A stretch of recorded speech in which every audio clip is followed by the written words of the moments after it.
Vamos lá, gente. Vamos começar então aqui a nossa visita. A gente está com duas pessoas nos recebendo, a Irene e o Leo. E ela vai explicar um pouco a história do Plug and Play, onde a gente está, como é que isso funciona. Depois vai mergulhar um pouco na ideia dos ecossistemas startups aqui da China.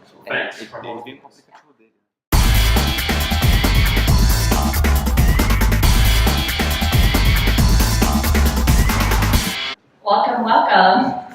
I knew there were over 50 people welcoming here today, but when I really see it, wow, such a group. So welcome to China, welcome to Plug and Play Shanghai.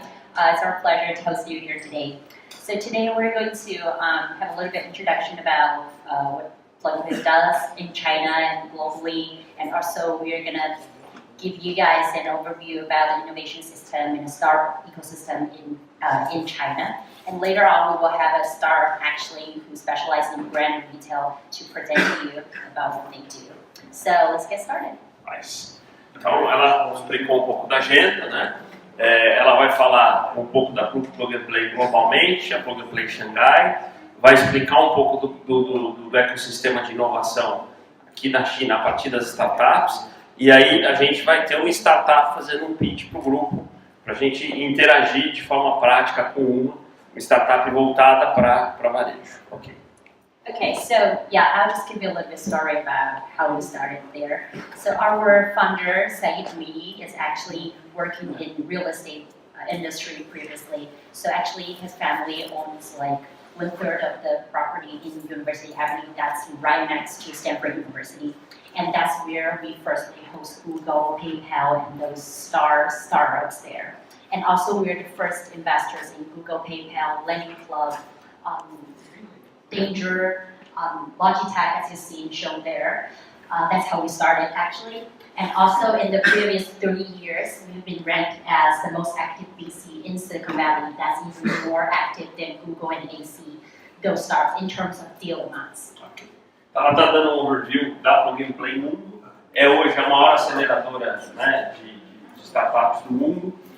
Começou com um fundador, um iraniano imigrado que migrou para os Estados Unidos, que eu já contei para vocês, tinha uma loja de saco de tapete, depois tinha muito investimento imobiliário e num processo de recessão da economia americana começou a hospedar pequenas empresas, estudantes. Um desses foi o Google. Isso foi se tornando um negócio. Hoje, para vocês terem uma ideia, quem conhece o Vale do Silício, a University Avenue, que é o que dá acesso a Stanford, 1/3 de todas as propriedades é dele, propriedades imobiliárias, né?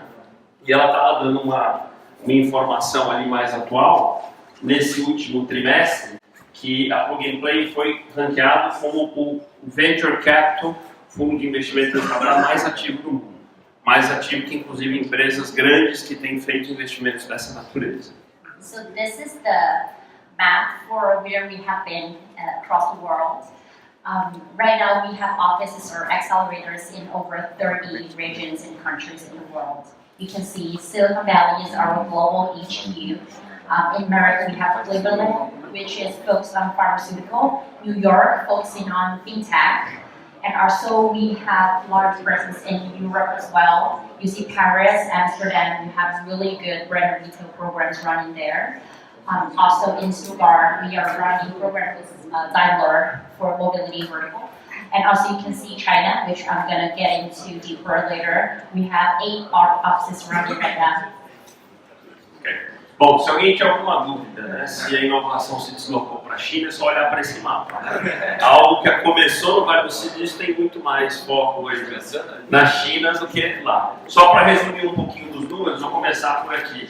É um ecossistema que reúne 200 venture capitals diferentes, que já investiu desde 98 em 700 startups, 500 universidades parceiras, já levantou 5 bilhões de dólares para investimentos em startups, 350 parceiros, aquelas empresas que patrocinam o site, aqui vocês vão entender, e 6 mil operações de investimento. This is the valuation map of what our This is very interesting. Yes, our global HQ has been invested in. So Leo, do you want to introduce a little bit about these startups? Yeah, that's an overview. Sure. So what you have here is what we call the portfolio of Plug and Play. So the difference between an ecosystem and a portfolio is that ecosystem is much larger than the portfolio itself. A portfolio simply means these are the companies that Plug and Play has already invested. And so as far as execution is concerned, no different than any other VCs out there, Plug and Play believes in one simple metric, which is the number of follow-on rounds a startup ended up raising since receiving investment from Plug and Play. And we're happy to report that over 70% of the companies that received investment from Plug and Play ended up doing their follow-on rounds. Eu vou começar pelo final. Eles têm uma métrica de sucesso naquilo que eles investem, que são empresas de primeiro investimento que eles fazem, que conseguem fazer o follow-on, que seria a segunda rodada de algum tipo de aporte. Hoje esse indicador é em 70% do portfólio deles, ou seja, se houve uma segunda rodada, quer dizer que aquilo foi para frente. E aí isso mostra um pouco o portfólio daquilo que eles já investiram naquele Tier 1. So that's the unicorns, right? Up here. That's correct. Yeah. Então ali tem a régua dos unicórnios, né, que são as empresas de valuation acima de $1 bilhão. São 5. Depois tem a faixa dos acima de 100 milhões, 25 a 100 e 20, abaixo de 25 é falando de valuation, não de quanto eles investiram. Yeah, as far as unicorns are concerned, obviously there's this term about companies reaching the symbolic valuation mark, which is $1 billion US. So out of all the exits that Plug and Play has had thus far, Dropbox is the latest exit. So anecdotally, what happened with Dropbox is that Plug and Play uncovered Dropbox out of MIT in Boston and decided to invite them over to Silicon Valley on one of those Fridays. They had a really good conversation with Plug and Play. Plug and Play ended up deciding to invest. And then on the very same day, Plug and Play also made a phone call to Sequoia Capital saying, hey, we have a really interesting startup. Are you guys interested in meeting them? And Sequoia said, no problem, let's do it on Sunday. So Plug and Play told Dropbox to stay till Sunday. And they had the meeting, everything went very well, and by Monday they got a term sheet from Sequoia Capital, and the rest was history. Plug and Play did a $150,000 investment in that particular company, and by the time they exited, the total return was well above $100 million. Está contando o exemplo da Dropbox, que é um unicórnio que todo mundo conhece, e eles com uma história muito rápida e muito aguda, né? Eles descobriram a Dropbox dentro do MIT, estava incubada na universidade, e do momento que eles fizeram contato, convidando eles para virem para Plug and Play, em menos de uma semana eles já conectaram a Sequoia, que é um dos grandes fundos do mundo de investimento, eles entraram na mesma semana e, para resumir, na Dropbox eles colocaram $150 mil e tiraram, né, depois na saída, $100 milhões.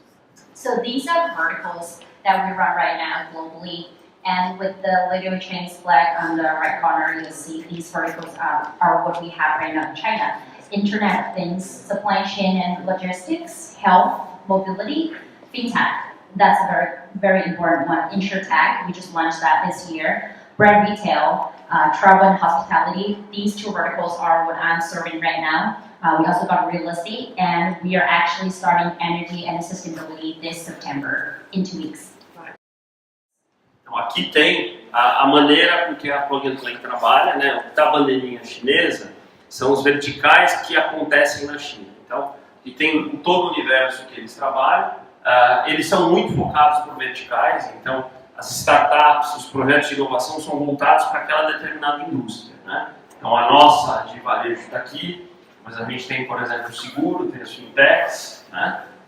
E eles basicamente atuam de 3 maneiras: acelerando startups, e a gente vai entender isso melhor depois, vendendo projetos de inovação corporativa e investindo como venture capital. Então, o negócio deles começa por projetos de aceleração e de inovação e muitas vezes terminam com o venture capital deles investindo. Foi aquele exemplo que foi citado no Dropbox.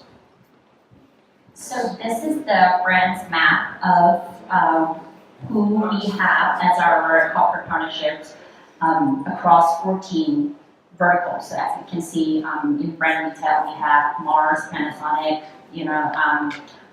P&G, which we are also having them in China as well. Michelin, and also there are so much labels that haven't put on there, but I'm going to show you later in the next slides. But yes, this is like an overall map. That works much similar to the Silicon Valley model. Right? You have the gold partners, you have... Yes, this is actually mapped for like the global. The global. The global. Ah, the global. Yes. Então, só para explicar mais ou menos como é que funciona, grandes empresas, né, contratam, assinam um contrato com a Plug and Play numa determinada região por um determinado vertical, certo? Durante um ano, por exemplo, você vai passar por 2 ciclos de aceleração de 3 meses, onde startups vão ser recrutadas pela Plug and Play. Os problemas daquela indústria são discutidos por esses parceiros. Então, imagina vocês têm 5 varejistas aqui na Plug and Play Shanghai, né? Então, eles têm discussões de quais são as questões e os problemas da área. A Plug and Play traz as startups, faz 3 meses de aceleração, eles ficam no prédio, né? E essas empresas que investem fazem parte da mentoria dessas startups, têm uma série de benefícios para contratá-las e inclusive para investi-las. Então, aqui é um mapa global por indústria de quais são as grandes empresas que chamam de corporate partners, né, que investem na Plug and Play. Okay. So this is like a partial startup maps that's speaking back to the previous one, Sure. saying that how many startups we have in this each particular vertical, but actually in fact the real startups number we have is probably 10 times of this. So that's global. In there. Yes, Also. this is global as well. Então aqui são as principais startups que foram aceleradas e que se conectaram com aqueles parceiros corporativos, também por indústria. Tem muito mais que isso, ela seleciona as principais.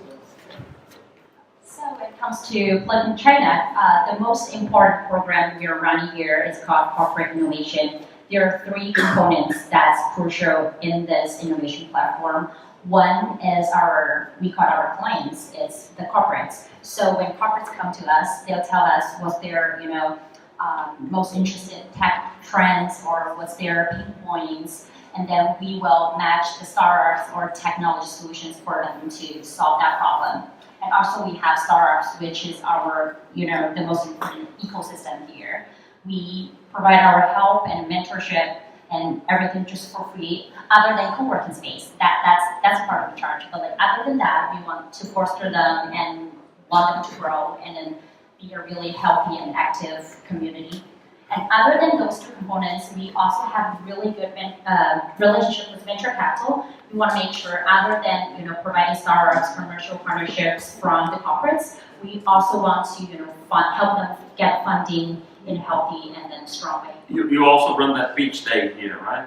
The pitch day, yes. But like we call it, folks day, we call it expo day or selection day, like in different forms.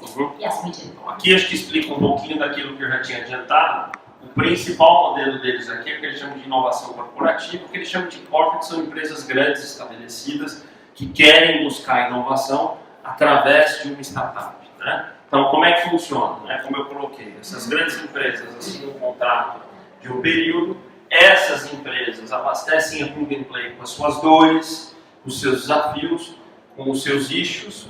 Ela vai buscar no mundo das startups, é impressionante a capilaridade que esses caras têm no mundo de achar startups em todo o cantinho, né? Então é feita uma curadoria assim, de milhares de startups. As mais interessantes, as mais adequadas são selecionadas para passar um período aqui custo zero. E aí nessa aceleração eles têm vários serviços embarcados gratuitos e tem a mentoria. E junto com isso, eles trazem um investimento para que essas startups depois possam continuar seguindo. Então, a gente já participou uma vez desse evento, que é o final do ciclo, onde vem milhares de pessoas, que são os investidores, anjos, enfim, onde cada startup faz uma apresentação, um pitch, e aí dali ela pode ser contratada, ela pode ser investida, e assim essa roda começou a girar no mundo inteiro. And other than the corporate innovation program, we actually also have city innovation, university, and also cross-border program. I'm gonna explain that. So city innovation is actually a government relation program, which it's similar to corporate innovation, but like the client would be the government. So government want us to help with the industry planning for the city and also recruit talents for them, and also help them, the local enterprise, to solve the technology problem or innovation needs. So that's the city innovation. Nice. We have a lot of connection with local government like Shanghai, Beijing, Nantong, Shenzhen, Nanjing, a lot of places, Wuxi as well. I can't name all of them, but like it's happening. University program, it's a program that we have deep connection with university and its research lab. We also run hackathon, we run competitions within university just to ensure that we have that connection, we get the best, newborn projects from the students, and we know the best projects that's running in the university lab across the country. And cross-border program, that's pretty unique. That's one of the programs that we connect with Silicon Valley HQ. So like every year, we have 4 times per year, the cross-border team will bring it over to China, the Silicon Valley startups, those from different verticals, just to make sure our Chinese clients will get to see what's happening overseas. Yeah. Very nice. Então aqui ela está detalhando um pouquinho mais, além da Corporate Innovation, que a gente já explicou o que eles fazem, tem ali um vertical de investimentos menores, investimentos anjos. Eles têm, isso explica um pouco as cidades que a gente tem visto, né? Eles têm trabalhado com as principais cidades aqui da China, fazendo o mesmo processo, que seriam com empresas, mas com cidades, startups que podem ajudar a resolver problemas das cidades chinesas. Tem uma relação muito forte com as universidades, e o que tem de diferente aqui, e acho que faz todo sentido, que ela está chamando de Cross-Border Program, ela busca as melhores startups que estão fora da China, a partir da unidade deles no Vale do Silício, e trazem algumas vezes por ano para que eles possam se apresentar para as grandes empresas da China, as contratarem. Então ela conecta startups do mundo com empresas da China. So this is just some pictures of our offices across country. We have them in Beijing, Beijing's HQ in China. Mostly we're doing mobility, IoT, healthcare there. In Shanghai, Shanghai is a super center for brand retail. A lot of our clients are in Shanghai. We have travel and hospitality, perfect here. We also run in fintech programs here, like majorly here, and also mobility as well. Other office sites, they have your focused area, relatively. So like Suzhou, Hangzhou would be more like manufacturing towards. Shenzhen would be more like hardware towards. Yeah. Aqui ela está explicando 6 sites que eles têm na China, né? E eles estão mais ou menos os 2 maiores organizados por verticais. A gente veio em Shanghai porque é onde está o vertical de marca e de varejo. Aqui é o de Hangzhou, né? Que é onde a gente vai amanhã.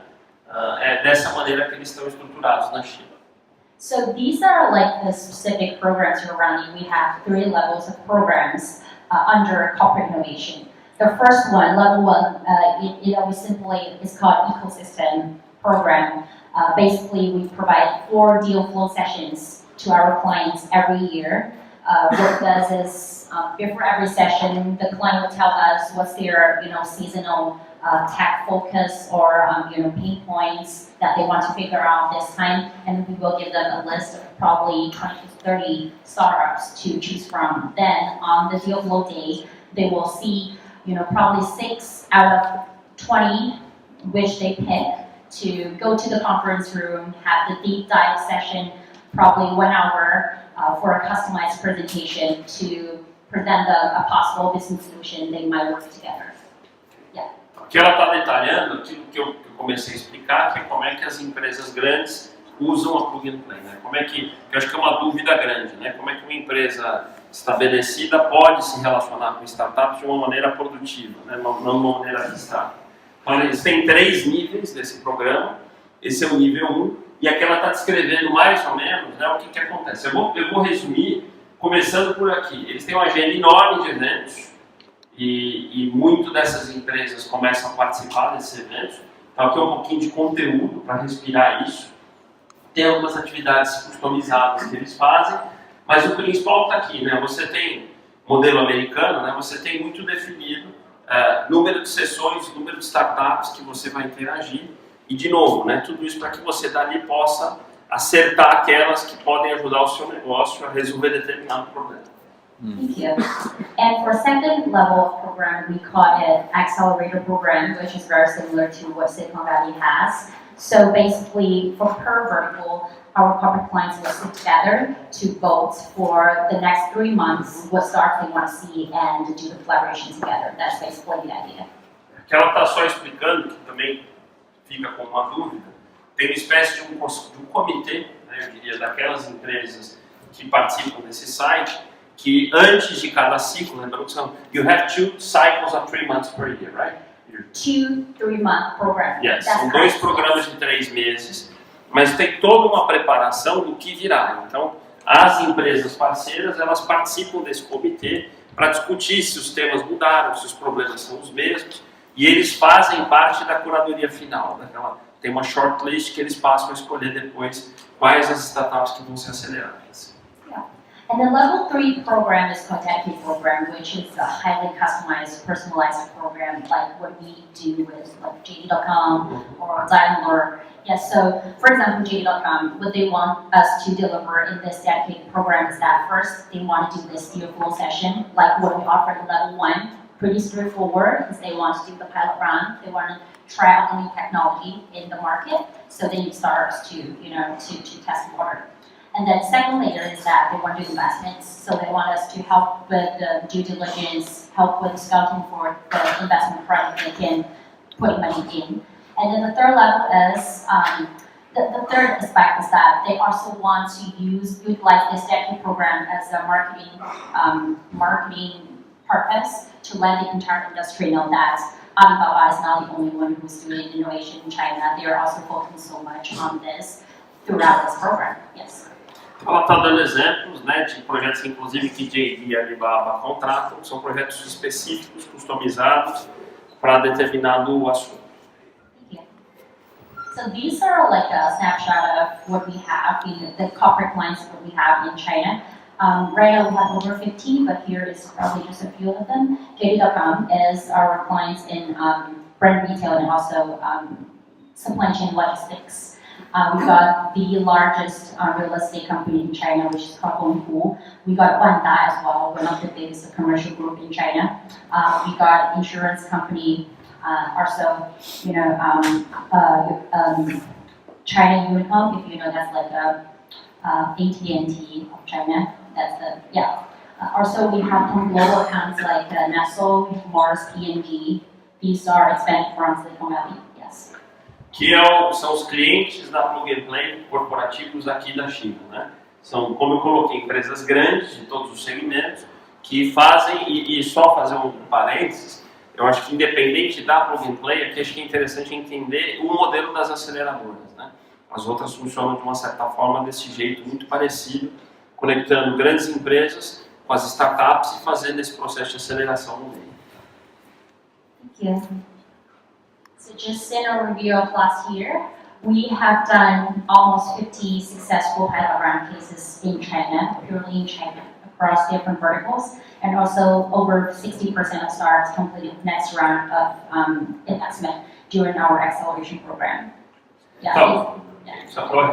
These are just some examples. Aqui é o resumo do que eles fizeram em 2017, no ano passado. 300 startups, então são 150 para cada semestre, né? Em 6 verticais diferentes, rodaram 48 casos pilotos, né? 60% das startups foram para a próxima rodada de investimento, e aqui por vertical as startups que participaram em 2017 do processo. Yeah, just other than the programs, these are the singular events that we will have on daily or monthly basis. We have roundtable, which gather leaderships from corporates to discuss about innovation trend and things together. And also we have meetups. We have selection day, expo days to showcase the startups' performance. Yeah. Aqui é o mapa dos eventos que eles fazem, né? Aquele que eu comentei, esse aqui, ó. O Selection Day, que eles escolhem as startups, né? Tem o de cross-border, tem a Expo, que é quando eles vão, esse que a gente participou, que é quando as startups apresentam para muita gente o estágio que eles estão e podem dali buscar investimentos. Okay, next I'm going to invite our managing director from Plug and Play to introduce you the overall roadmap of innovation startup ecosystem in China. Let's welcome him. Thank you very much.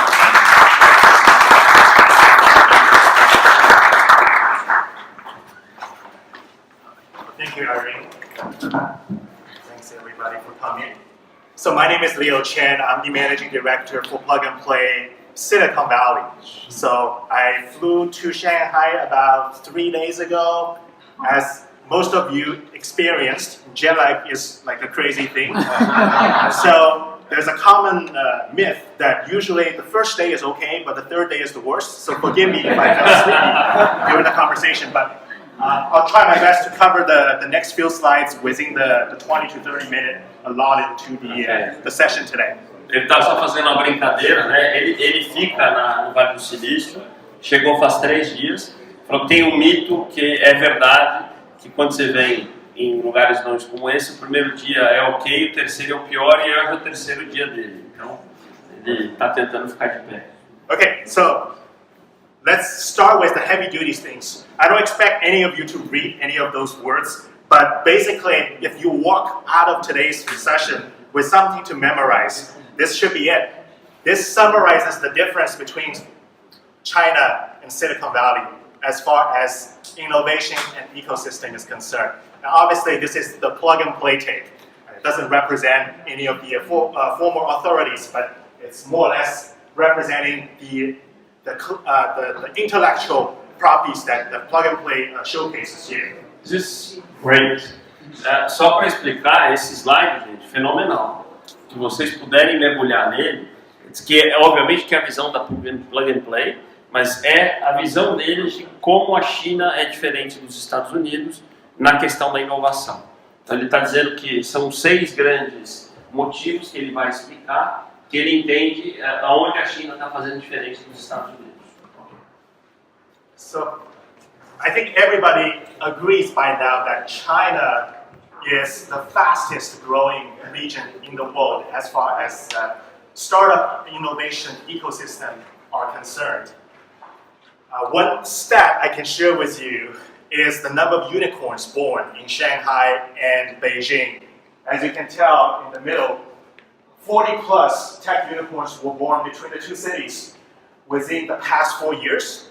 And during the same time period, over 180 runs of mega founding were introduced in China. When we say mega founding, we're not talking about Series A of $10, $20 million.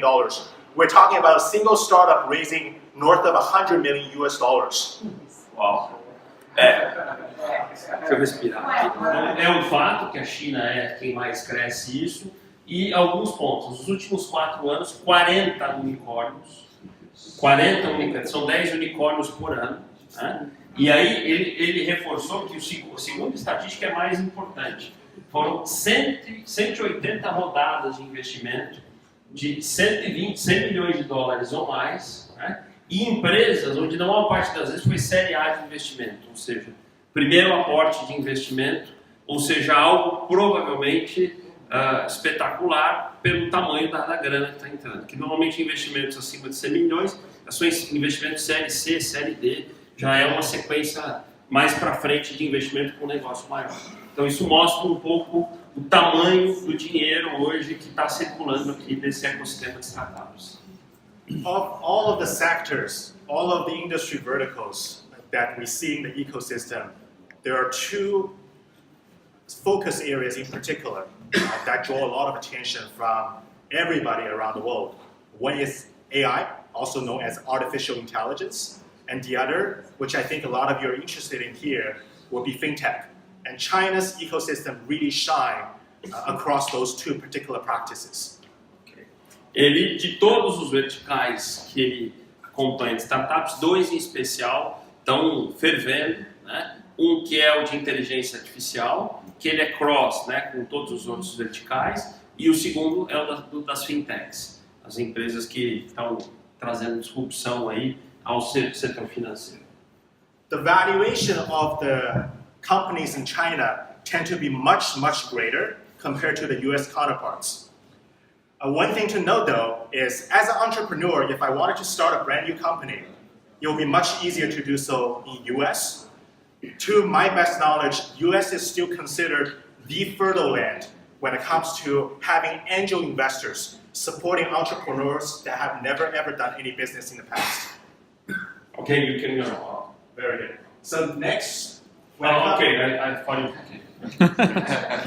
Ele está só dizendo que ainda os Estados Unidos, ele está fazendo os contrapontos, né? Então agora ele voltou para os Estados Unidos.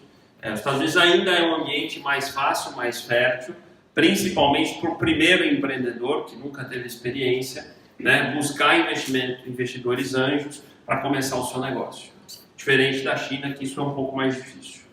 I'll cover the last 2 bullet points quickly here. As far as the offerings, the services, the solutions are concerned for the startups, you will find a very common theme between US and China, which is they all like to talk about the big buzzwords, things like artificial intelligence, machine learning, natural language processing, big data, deep learning, AR, VR, MR, so on and so forth. But there's one thing that is very unique between the two countries. The startups in China tend to cover a much larger audience. They offer pretty much everything from A to Z. When you go to US, you're likely to find startups that focus on a very specific problem for solving a very niche market. And the last point I want to make here is that it's much, much easier for you to see US startups going global than Chinese startups going global. Partially because of lack of integration between what Chinese do versus what the rest of the world do. Think about WeChat. Think about Alipay, think about Baidu, and then think about their counterparts, which are the Instagrams, the Facebook, as well as Google. Eu vou começar pelo final. Ele, de novo, no contraponto, falou que para as startups americanas, a jornada cross-border, a jornada de sair do país é muito mais simples, porque o ecossistema de tecnologia do mundo está integrado muito pelo modelo americano. Diferente do chinês, ele deu os exemplos das empresas que a gente viu, que tem uma certa dificuldade de ir da China e ir para o mundo. Né? E a outra diferença que ele colocou, o modelo de crescer uma startup nos Estados Unidos é muito aquela ideia de resolver um problema específico. Ele diz que na China esse processo está um pouco diferente, as startups nascem com uma agenda um pouquinho mais esparramada, um pouquinho mais aberta e não estão focando um probleminha especial. I wanted to quote Mike Moritz from Sequoia Capital. He published this article on Financial Times and it created a lot of controversy. But I think what he said is quite meaningful for all of us to take home with. He pointed out that there's an interesting trend between tech companies in US and tech companies in China. And we're talking about the top 5 tech companies. So think about the Google, the Apples, the Amazons, versus the Alibaba, the Tencent, the Baidu, which is also known as BAT, B-A-T. BAT? BAT? Okay. Yeah, exactly. Nice. So for US, what these companies have been doing is they spend massive amount of cash buying back their own stocks in order to give more confidence to the investors, in order to boost their stock price. So the numbers here show that the top 5 US companies spend over $200 billion US dollars buying back stocks.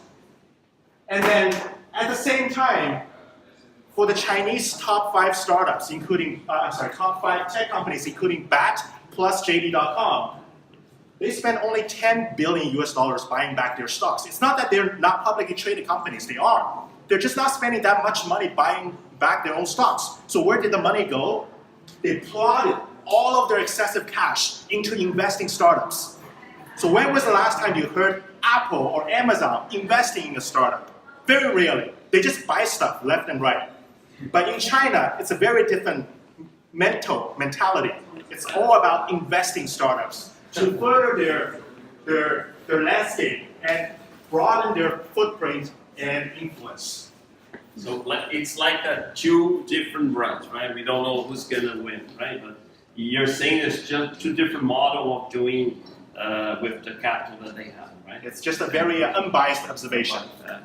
Aqui, eu nunca tinha visto essa frase, ela no mínimo é para muita reflexão, principalmente para quem gosta de entender, né, o mercado de investimentos institucional. O que ele está dizendo, e quem está dizendo isso Where was this released in a magazine? You said in the Financial Times. Right? Financial Times. O artigo do Mike Morris, que a cabeça do Sequoia, que é um dos grandes fundos que investe nessas empresas. O que ele está dizendo é o seguinte: as 5 maiores empresas de tecnologia dos Estados Unidos, durante os últimos 15, 16, 17, investiram 228 bi recomprando ações como um movimento de valorização dos seus próprios negócios. Né? Não vou dar o detalhe disso, isso, enfim, é uma operação que no mercado americano tem dado resultado quando você olha valorização. É um fato que a Apple chegou lá ao seu 1 trilhão de mercado. Diferente da China,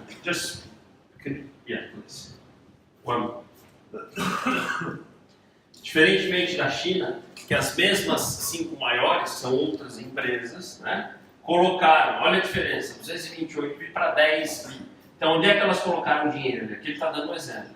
A Tencent investiu nesse período, fez 600 investimentos diferentes, em negócios diferentes, a maior parte deles startups. E o Alibaba 400. Então, são modelos diferentes de usar caixa, dividendo, pensando na perpetuidade e no futuro da companhia. Thanks. Eric Schmidt, I think everybody knows that particular name, who was previously with Google. Now he heads up the U.S. Defense Innovation Advisory Board. And during the recent keynote he gave, he said, within the next 5 years, China is likely to catch up with U.S. AI innovation.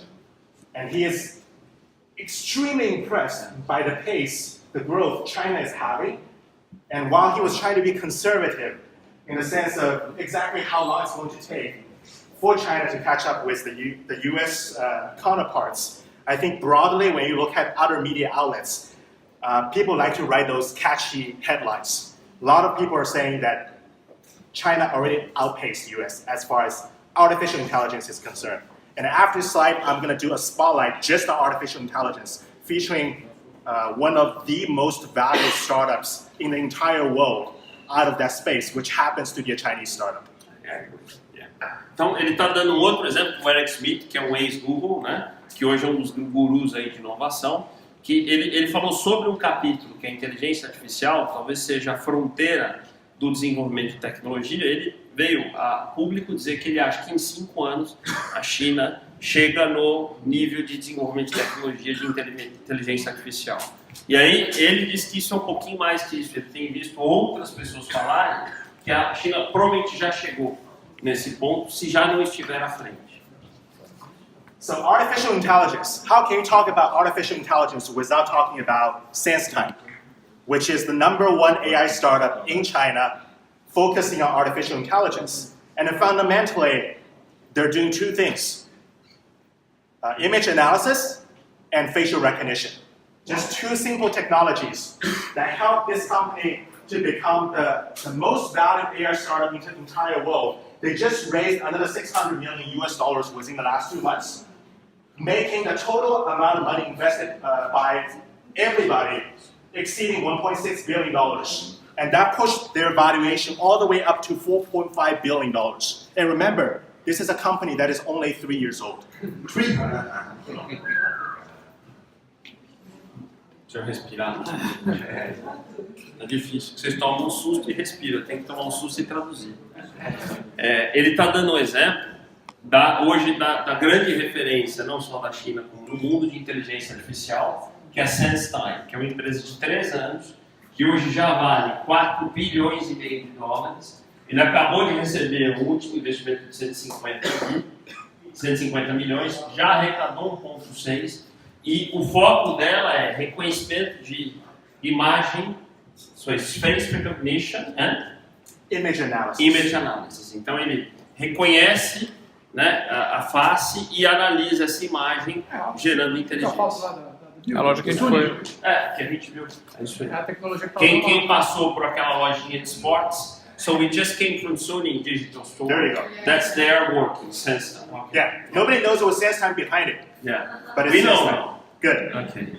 Então ele falou que ninguém sabe quem é que está por trás daquilo, a Sony nem comenta. Quer dizer, a SenseTime é quem desenvolveu aquela solução da Sony que aliás quem testou, o que me impressionou quanto ela funciona, né? Que eu já vi algumas dessas soluções, inclusive em feiras, né? Não é nem funcionando em loja, que funciona ou não funciona, funciona ou não funciona, né?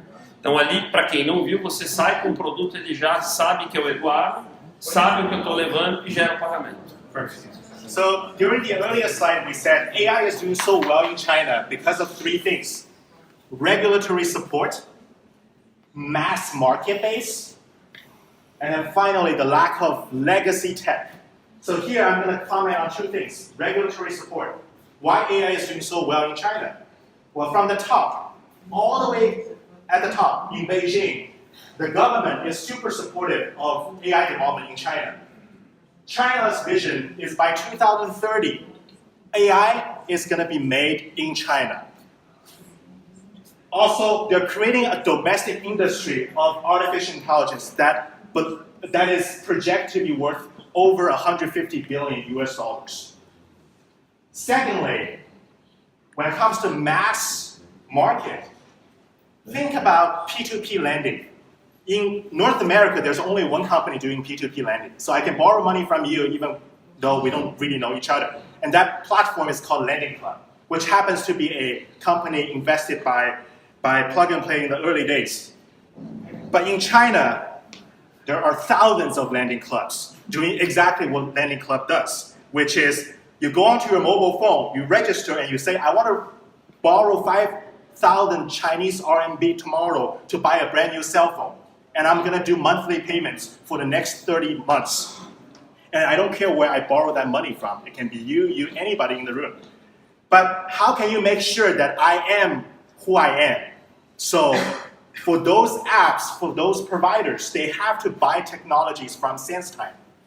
They have to buy this facial recognition technology from SenseTime so that they can compete with each other, because the verification has to be instantaneous. So why is SenseTime motivated to go beyond China? There's really no reason. There are plenty of orders in front of them, ready to get fulfilled. The market is just so massive that they're very happy with the market they have in China. They're making about, I want to say, $60 million on an annual basis. $60 million.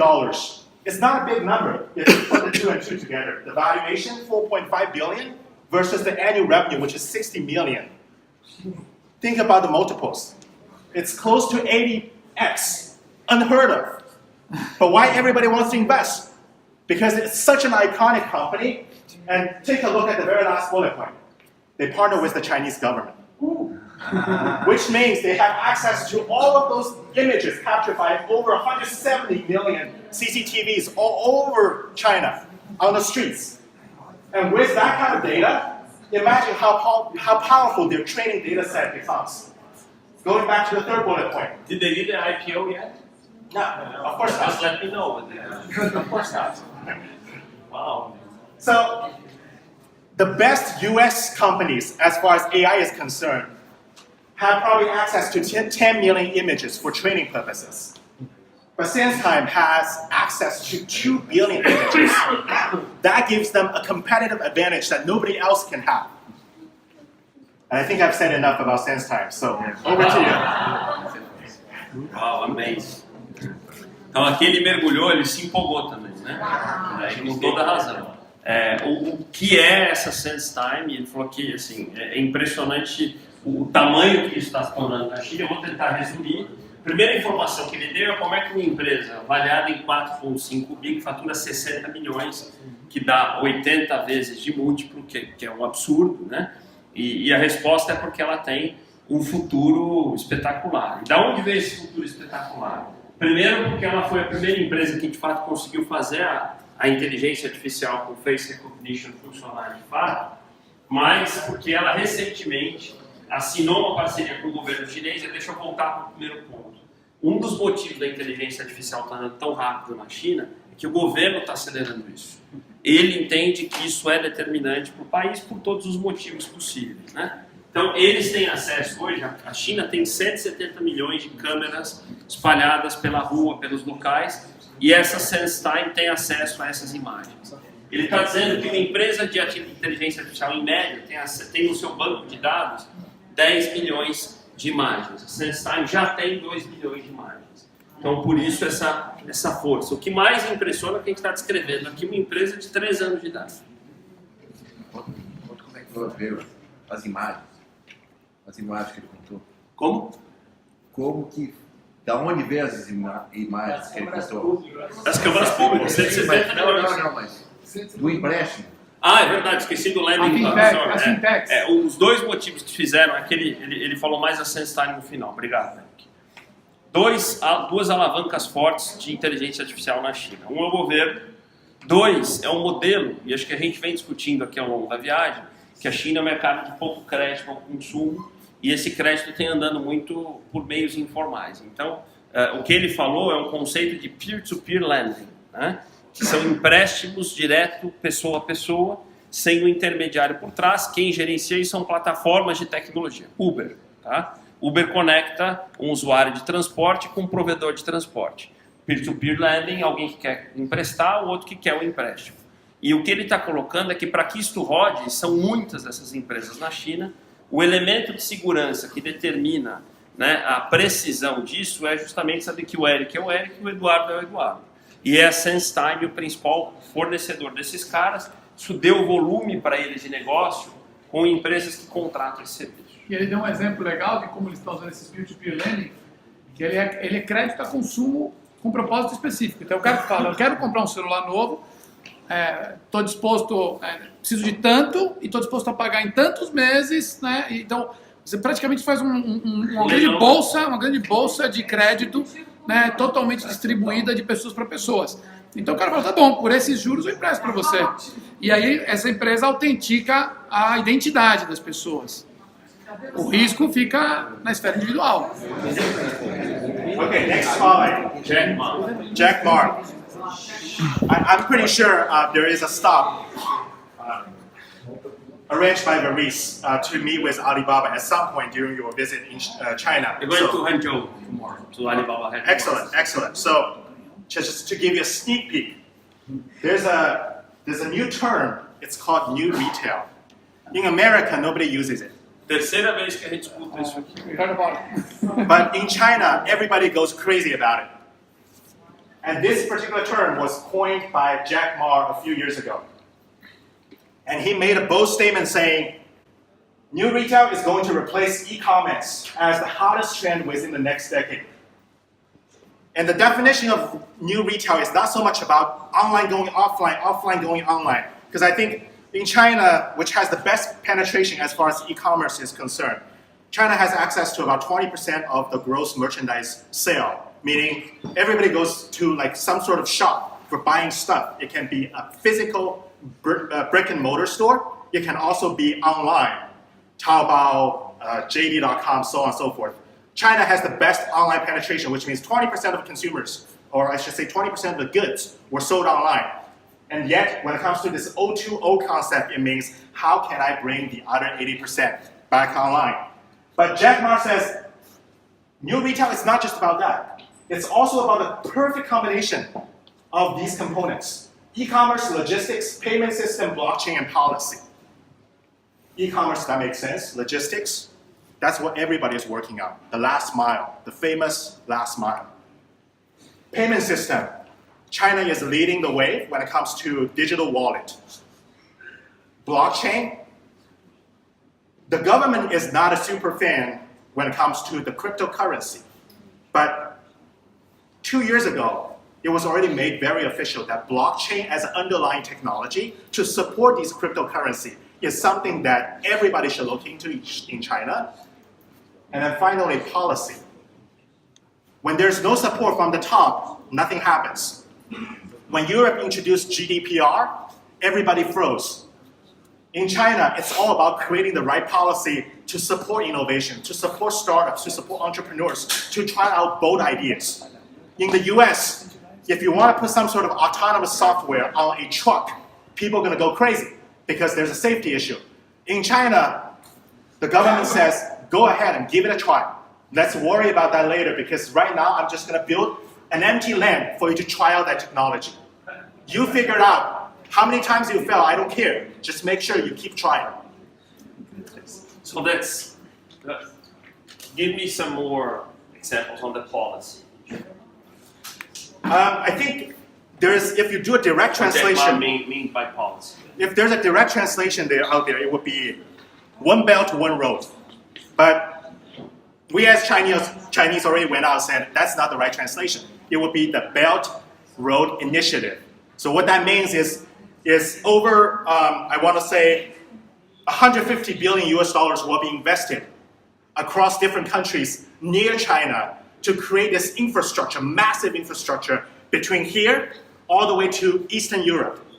And that is a policy created by the central government, saying let's just do something together. We're not trying to rebuild the Silk Road, but let's spend the money on the infrastructure. The rest will come. So it's $1 trillion opportunity for the rest of the guys. Why? Think about the fintech guys. All of a sudden, they can do something along that particular infrastructure. Everybody needs some sort of facilitation as far as money exchange, data exchange are concerned. And as we all know, blockchain is the safest method. And honestly, the fairest method as far as exchanging data, exchanging money is concerned. And then think about smart city, smart building, smart airports. All these IoT things, people go crazy about Internet of Things. Without the Chinese government supporting building of brand new infrastructure, can you imagine how hard it is going to be for the US startup to put in all of the IoT sensors in the Empire Building in New York City? The building is aging. It's just not possible. I don't know how many of you have heard the term BIM, which is Building Information Management.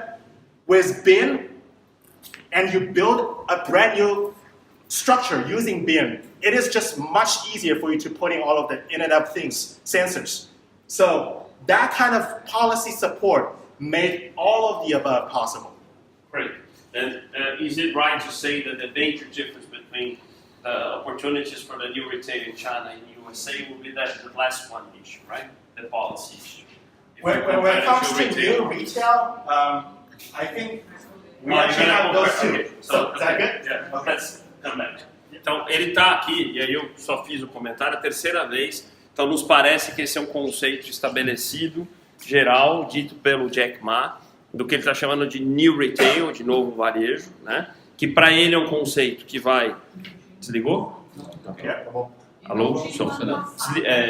Vai muito além de integração online com offline, e aí tem um resumo que a gente não tinha visto, que para ele o New Retail é a perfeita combinação de 5 elementos. E-commerce forte, logística incluindo a última milha, e até aqui a gente tem várias empresas que avançaram, né? Incluindo a própria Amazon. Meios de pagamento, e aí vem todo esse mundo de Alipay e de WeChat. Blockchain, que a gente viu na apresentação da JD, e que é uma coisa muito distante ainda do Brasil. E policy, que é o que eu estava tentando mergulhar, eu confesso que eu entendi 40% até agora, né? Que pelo que eu entendi até então é política governamental que favoreça o modelo ficar de pé. Ele deu um exemplo. Política pública, né? Política pública de infraestrutura, de inovação. Ele está dando um exemplo, e é de fato a comparação perfeita dos Estados Unidos. Você quer fazer qualquer tipo de teste, ele deu um exemplo de um caminhão autônomo, né? Os Estados Unidos vão colocar várias travas, o Brasil provavelmente também, são países de mais regulação. Aqui o governo vai criar uma terra que não tem nada para você testar até aquilo funcionar. Então tem a ver com cultura, tem a ver com modelo mental, com política pública. E o que eu provoquei é provavelmente esse quinto elemento, que para o Jack Ma ele é fundamental na equação do New Retail, é o que vai muitas vezes separar, né, o mercado americano do mercado chinês. Deu o exemplo da nova Rota da Seda, né? Que esse projeto gigantesco que ele vai conectar o leste europeu à China. Ele falou, o governo tem que ter uma visão de longo prazo brutal para fazer um negócio desse, que é muito dinheiro para um retorno muito incerto. Mas é isso que cria uma avenida de infraestrutura que fomenta empreendedorismo e inovação. Let me ask you one question regarding policy, because a common sense is that in China, the winners are pre-selected by the government. They appoint the winners, and they finance, support, and make them grow.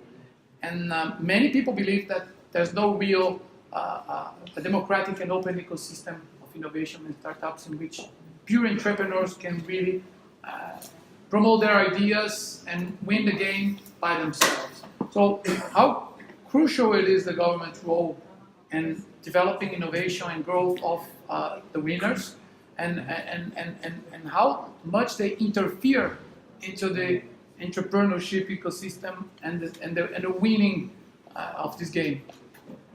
Thank you, Alberto. It's actually not the government, not the Chinese government that kills some of the startups in China. It's the BAT. Baidu, Alibaba, Tencent. Why is JD not in the BAT list? JD is not big enough. I'll show you one All right, just one. Okay. Em termos de políticas, acho que ele colocou ali, assim, a gente estabelecer dentro das políticas, e aí, como a gente está aqui junto para poder entender um pouco isso, ele deu 2 exemplos ali do BIM e outras questões que estão focadas no desenvolvimento de novas tecnologias.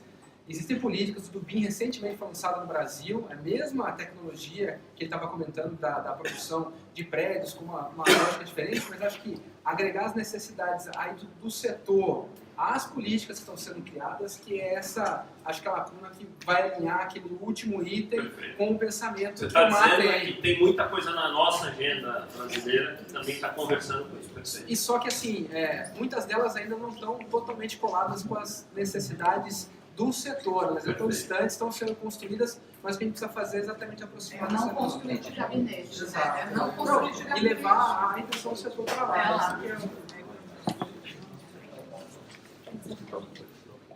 Ok, perfeito.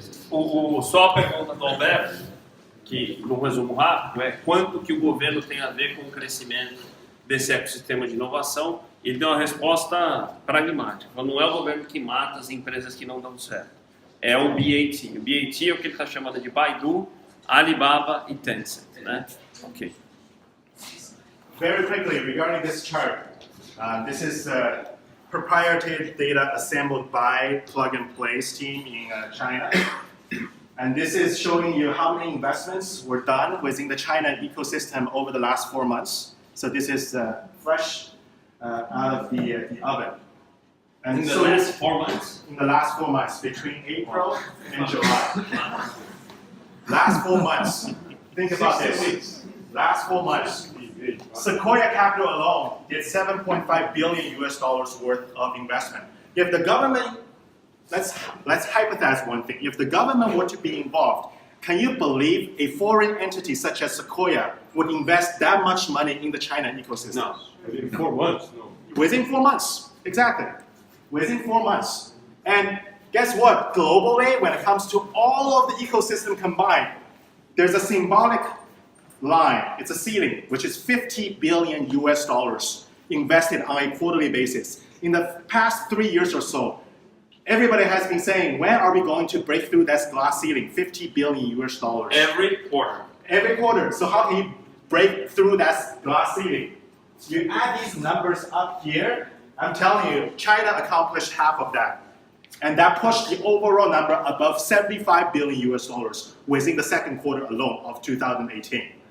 And when you look at this particular chart, when I say why BAT might be the biggest threat as far as startups are concerned, you have Alibaba, Tencent leading the chart, and you have Baidu and JD right around 13 and 15. Guess what? If you're a startup and you didn't get money from one of the 4, big trouble. I guess I should have one contingency if one of your competitors got money from one of those 4. Do you have the average number of startup invested in the whole time by, for example, Alibaba? Yes, I do. It's more than thousands. 600. 600? Yeah.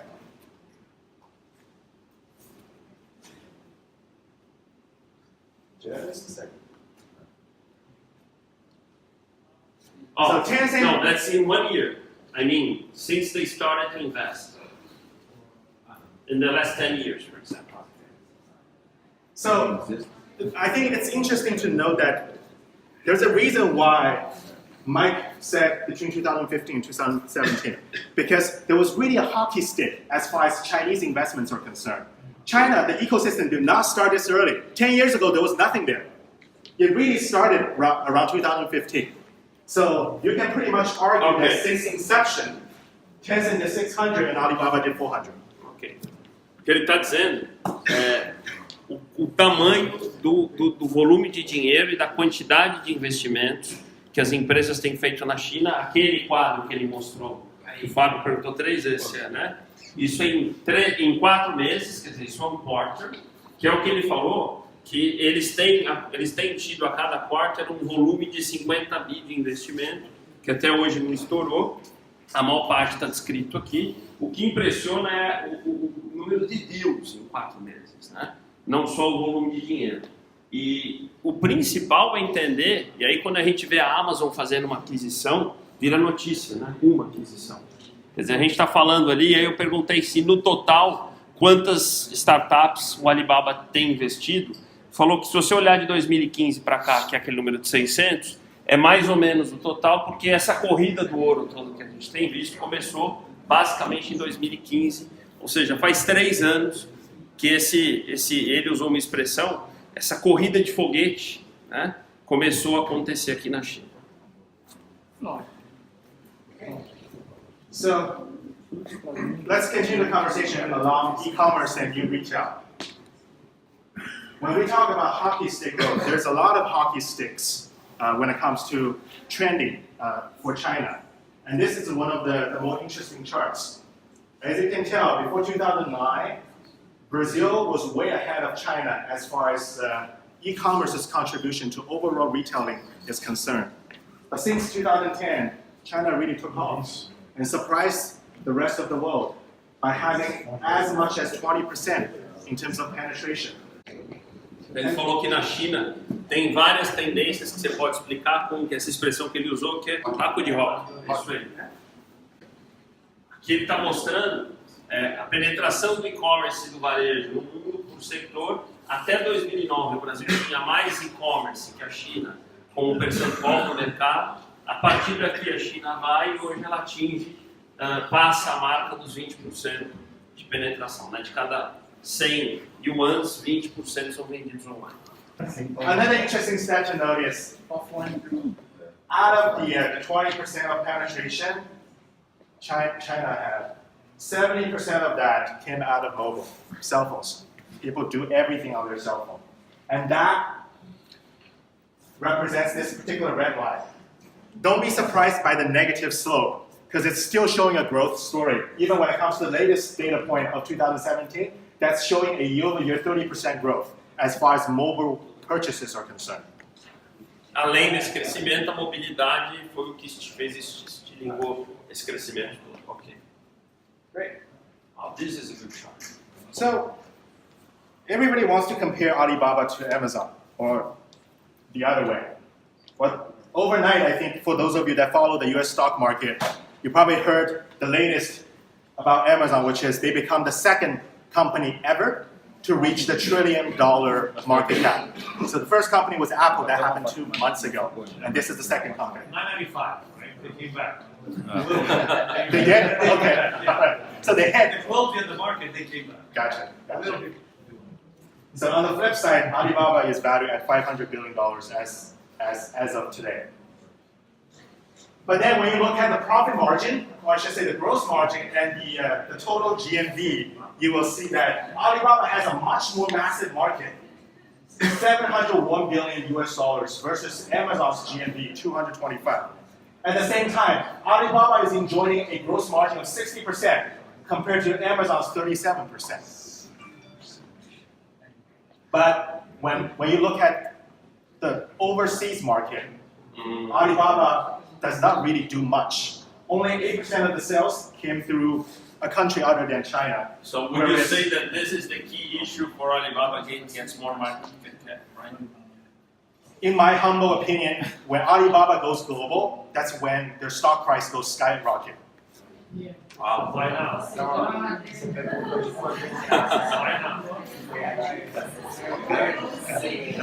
Ele explicou, gente, peraí, olha só, tradução aqui. Ele descreveu, aqui está comparando os indicadores das duas empresas. Quando você vai até o número 5, fica muito evidente que o Alibaba, margem percentual maior, faturamento menor, geração de caixa. O único problema, o problema mais crítico que ele falou, que impacta o valor de mercado do Alibaba, é o quanto ele já tem do seu negócio fora da China, que está em 8%, versus o da Amazon de 31%. E, naturalmente, as pessoas acreditam mais na capacidade e na possibilidade da Amazon se internacionalizar. Então, acho que o grande desafio deles está nesse movimento de internacionalização. Eduardo, por que as ações da Alibaba têm caído bastante nesses últimos dias?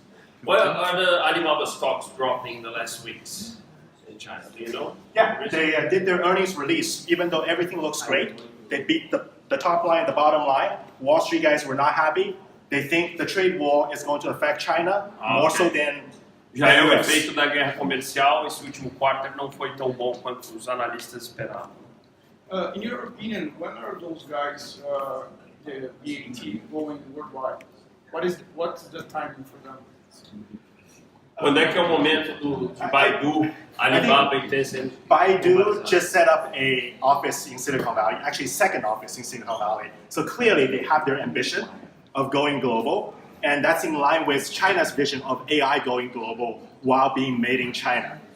When it comes to Alibaba, it's more about bringing everybody else around the globe into China. So it's the opposite of the strategy in terms of going global in its traditional sense. And as far as Tencent is concerned, this one's tricky because people think of Tencent as the mothership of WeChat. But WeChat doesn't really make money for Tencent. Tencent makes most of the money from their mobile gaming platforms. And it's all about the Chinese teenagers and, I don't know, the folks in the 20s playing those games. They don't get any momentum outside China, or I should say, at least not in North America. So for Tencent going global, they're trying.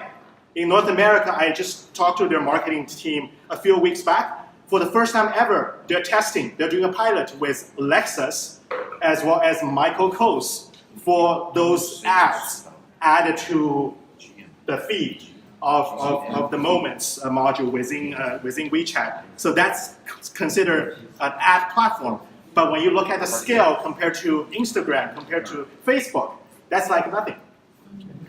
Ele respondeu a pergunta de quando é que Baidu, Alibaba e Tencent poderiam se tornar globais. Falou que o Alibaba é uma situação diferente. O que o Alibaba está fazendo é tentar trazer o mundo para as suas plataformas, que é o que a gente vai ver amanhã. Né?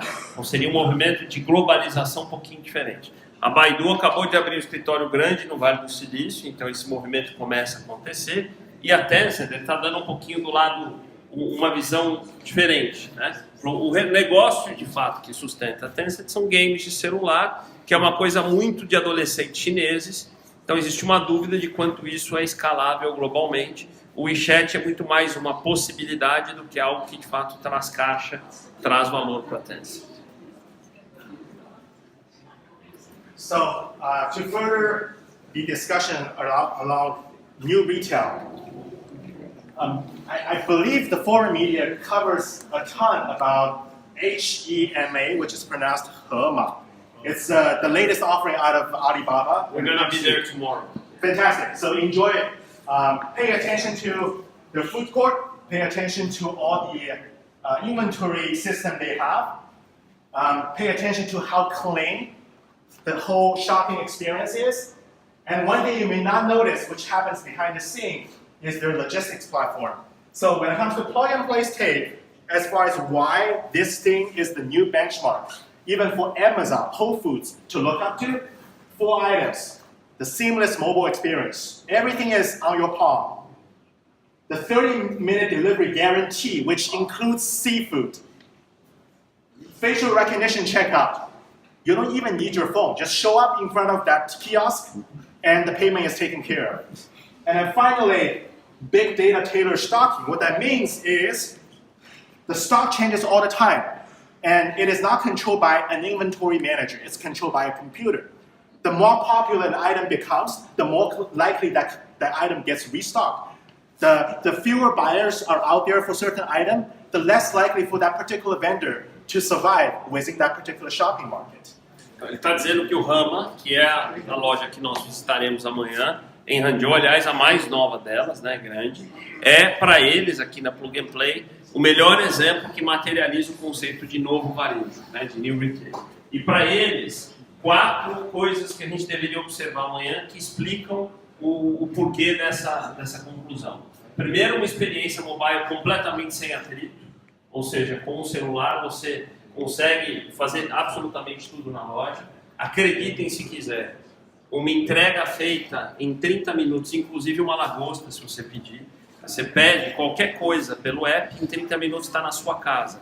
Eles contam um exemplo de um chefe que estava preparando um jantar, que durante a preparação faltou ingrediente e ele conseguiu receber isso pelo ramo. O terceiro ponto, checkout. A gente está achando bacana pagar com o WeChat, eles já estão no próximo. Né? Quer dizer, teu celular vai ficar no bolso, que é o que a gente viu. A gente nem conseguiu ver. É por reconhecimento facial, que é o que estava hoje lá na Suni, né? Ali você não usava o telefone. Se eu tiver cadastrado na loja, claro que com todos os meus dados financeiros, basta ele reconhecer que é o Eduardo, tá pago. E o último ponto, que eu acho que esse do ponto de vista comercial é o mais intrigante, porque é uma agenda de eficiência brutal, que é inventário, estoque, compra feito absolutamente por inteligência e não por opinião humana, né? Quer dizer, o processo de repor, comprar, abastecer é todo feito por algoritmos. One last thing to know regarding Hema is that this is not Ali's way. This is not Alibaba's way of showing off to the rest of the world. There's a very clear strategy behind it. Remember the penetration we talked about earlier. Only 20% of the sales go through the website. 80% brick and mortar. So for those 80% that go through Hema, the next time they shop, they realize, wait a second, why do I have to take that bus or subway and go all the way to that supermarket?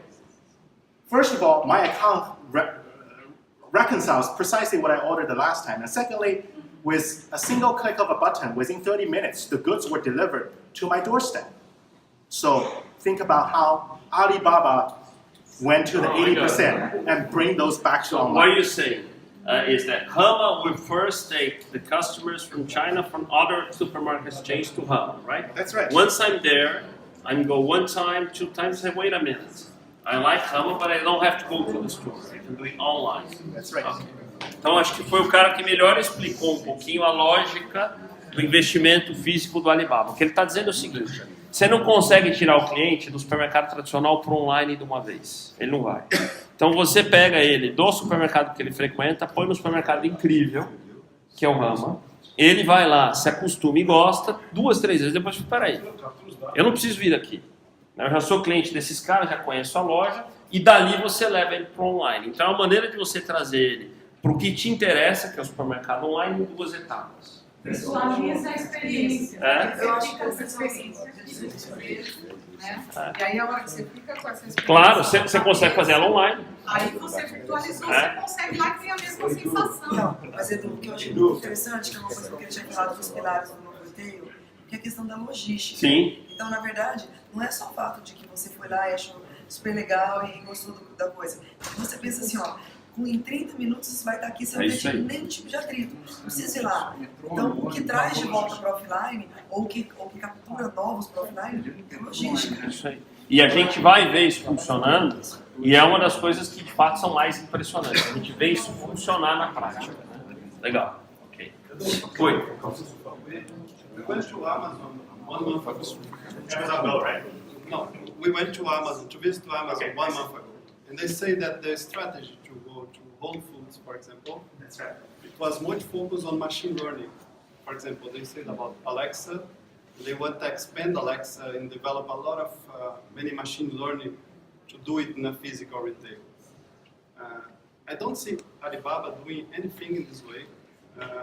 Do you have any reason for Oh, that? the voice commerce, yes.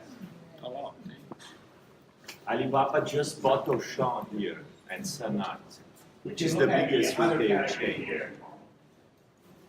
For Amazon, it's all about IoT, and then here there's something called Tmall Genie. It's proprietary, designed by Alibaba.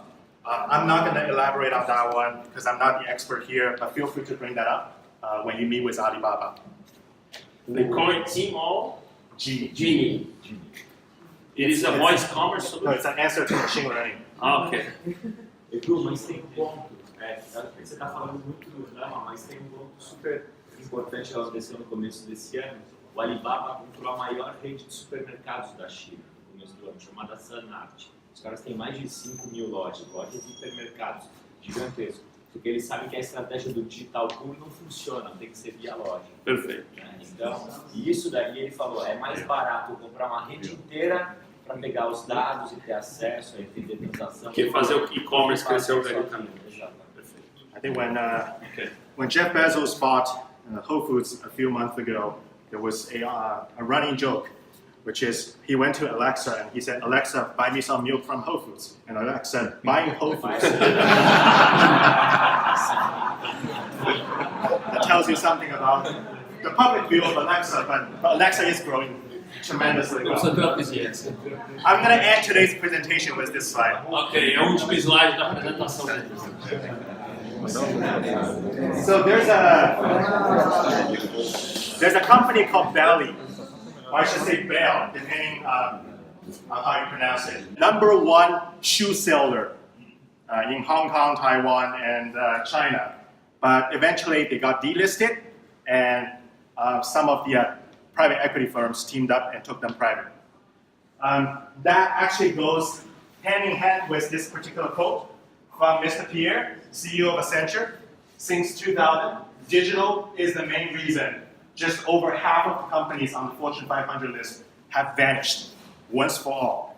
Think about the Borders bookstore in US. Think about Toys R Us. Think about Blockbuster. Actually, speaking of Blockbuster, I think back in 2000, someone interviewed the CEO of Blockbuster, and he said back then that, guys, don't worry about Netflix. Don't worry about Redbox. They're not even on our radar. Let's worry about Walmart first. And guess what? Blockbuster went busted. And the same thing happened in China too. There used to be a really good company that we thought was going to compete with Amazon. It's called Dangdang, DANG.com. They didn't go anywhere. Unfortunately, because when JD.com first came out, they said, don't worry about those guys. They wanted to enter the bookstore market. They have no idea how to do it. Let's not worry about entering their space, which is electronics. But then, eventually they had to, and it was a little too late. So, for Belly, ever since the companies took them private, they went through the digital transformation. So if now you go through one of those stores, a few things happen. One is, for all of those ladies' shoes, there's an RFID attached to the bottom of it. So every time someone were to lift that shoe from the rack, the data point was recorded. Every time someone were to put it on, it was recorded. And so what ended up happening is, as an anecdote, is that for one of those shoes, let's say for the current season, Belly thought it was not doing well because there's nobody interested in buying that pair of shoes. But according to this RFID technology, they realized the number of times people picked that up and tried it on, it was tremendous. But the problem is the conversion was less than 1%. So what was going on? Then very quickly, they received some qualitative feedback saying, the heel was just a tad too low. Maybe you should make it more push and pump it up a little bit. They did a redesign, and it was an instant hit. And similarly, they used heat map, computer vision technologies, to track male and female going through the store. Contrary to their common sense, they thought there were not that male customers going through the store. They thought it was like 30 to 70. It turned out to be like 50 to 50. So with that data analytic, they very quickly rearranged the stock by featuring more shoes for the male clients, and the sale just went up. And this is a living example of how a company preserves its wealth and longevity of the business by going through a very painful but needed digital transformation phase. And if you don't do it, you're going to join Down, Toys R Us, and the rest of the guys that used to be on the Fortune 500 list. And this Valley is doing well? It remains private, But one of the firms, the PE firms that end up acquiring them, is known for doing exceptionally well when it comes to transforming a bad business into a super lucrative business. It's called CDG and CDH, I'm sorry. Esse último exemplo dele acho que é muito bacana para discutir de novo o que é a loja física com a transformação digital, né? Essa é a história da Belis, que foi uma empresa que estava indo mal, né? Muito analógica, ela foi adquirida por fundos de investimento que aceleraram a agenda de transformação digital. Está dando um exemplo que eu nunca tinha visto especificamente, que me parece muito interessante para a gente pensar. Olha o que é uma loja física rodada por dados, né? Primeiro você tem fluxo e mapa de calor que te permite entender, né, quem está indo na loja, o que está fazendo. E aí o que eles fizeram? Todos os sapatos, e sapatos já é viável, né? Em alimentos talvez não, tem um tag de RFID, a loja é uma grande cerca eletrônica, ele está dando um exemplo. Em sapatos ou em moda, né, a gente mede conversão da loja, quantos entram, quantos compram. O que ele começou a medir aqui é conversão de produto. Então, por que um determinado sapato, de cada 100 pessoas que pegam nele, não é uma só leva, tem alguma coisa errada com algo que está além do visual, né? E aí, imediatamente, ele cruza isso com reviews qualitativos do que está sendo dito e corrige. Quer dizer, é uma loja rápida, inteligente, movida por dados, e que esse é um dos exemplos que trouxe a Belis de volta para o mercado e que hoje, enfim, passou a estar nessa agenda digital. So, in addition to all the insights that I just presented over the last hour or so, I want the audience to realize that there are so many companies working with Plug and Play for two simple reasons. For those of you that have operations on the ground in China, consider making an introduction between your local team and Irene. And it's as simple as this. We help you to filter through the noise when it comes to working with those emerging tech providers. Think about the RFID technology. We tell you precisely who they are and how successful they have been with their partners without you having to spend hours of your time going through the due diligence. That's nice. Secondly, for those of you that do not have an operation here on the ground, but are interested in investing in startups in China, we help you to land softly. Having that soft landing is tremendous because, once again, there are so many good companies out there, but also at the same time, there is so much cash out there. So in order to convince someone to take your money versus Alibaba's money, you need a local partner to make that happen. You have her contact information. Don't worry about WeChat. Nobody uses WeChat outside China. No, we are. Just kidding. But thank you very much for sitting through the presentation with us. We appreciate it.